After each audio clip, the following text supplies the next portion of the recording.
Olá! Hoje a gente mergulha num tema fascinante, né? A visão da ciência espírita sobre alma, mundo invisível, tudo baseado lá no primeiro capítulo de No Invisível, do Leon Denis. Exatamente.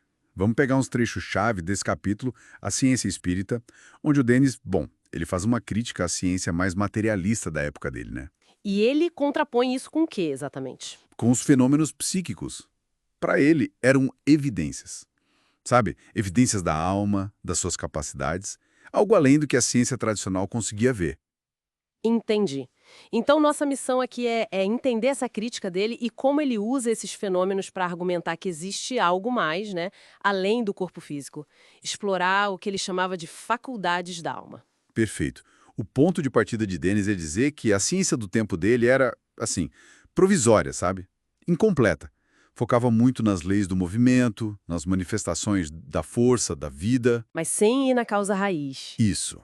Ele dizia que as causas primordiais, a essência das coisas, o grande problema da vida mesmo, isso escapava. E os métodos? Os métodos da ciência não davam conta. Exato. Ele argumentava que esses métodos, focados só no que é material, palpável, eram inadequados para estudar o mundo dos espíritos, o invisível. Era quase um chamado para ampliar a própria ciência. Faz sentido. E aí entram os fenômenos psíquicos, imagino, como um desafio a essa visão limitada. Justamente, para Dennis, esses fenômenos vinham para, tipo, abalar as teorias materialistas. A ideia central que ele traz é uma inversão, né? Inversão. Como assim? Ele diz que a alma não é um produto do corpo que morre junto com ele. Pelo contrário, a alma seria a causa pré-existente e sobrevivente ao corpo. Hum, uma ideia bem diferente do pensamento dominante na época. E até hoje para muitos. E como ele descreve essa alma, essa entidade que sobrevive? Bom, o texto fala numa forma fluídica. Pensa num corpo energético sutil, que às vezes chamam de perispírito.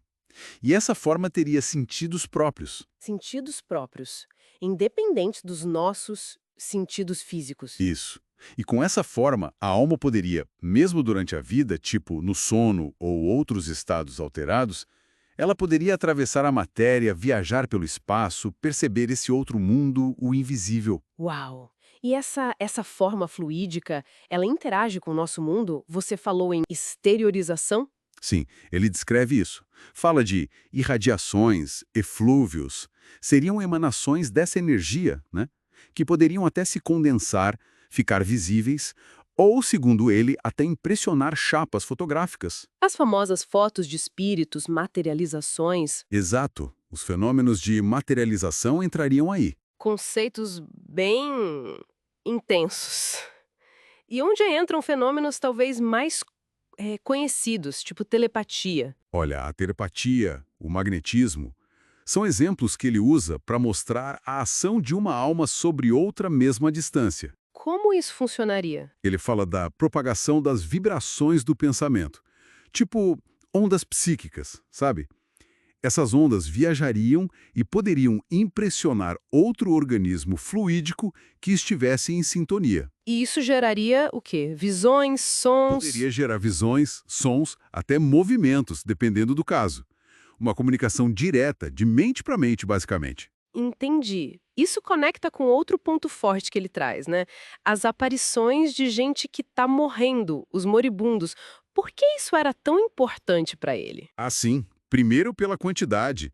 Ele cita que existiam milhares de casos bem documentados por pesquisadores sérios como o Flammarion.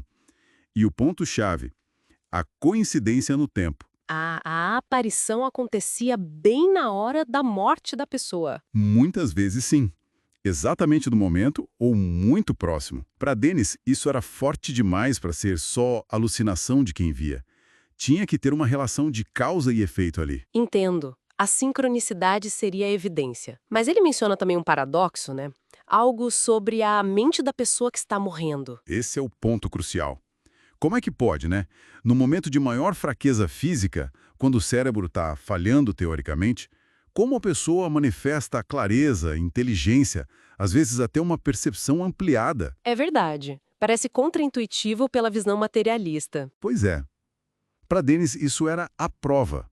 O corpo enfraquece, Mas a alma, ao se desprender, se liberta e mostra suas faculdades superiores. Ele chama isso de demonstração positiva da independência da alma. Ok, então juntando as peças. O argumento central de Denis, pelo que vimos nesses trechos, é: a ciência materialista é limitada por natureza, e aí vem os fenômenos psíquicos, telepatia, talvez materializações, e principalmente essas aparições na hora da morte com lucidez como evidências de que a alma existe por si só, independente do corpo, e tem capacidades incríveis. É essa a linha de raciocínio dele aqui. Ele está construindo a base para o que ele chamaria de uma ciência espírita. Uma ciência que não teria medo de investigar essa outra realidade, a não material. Bom, para a gente fechar essa nossa conversa, fica aqui uma provocação, baseada nisso tudo. Se essas capacidades da alma que o Denis descreve, essa percepção que se expande, essa lucidez no fim da vida, se isso fosse comprovado objetivamente, o que isso faria com a nossa ideia de consciência? E da própria existência, né? É, é a pergunta de 1 milhão, né? Significaria, talvez, que a consciência não é só química e eletricidade no cérebro, que ela é algo mais fundamental. Mudaria tudo sobre como a gente se vê, nosso lugar no universo. Com certeza, dá muito o que pensar.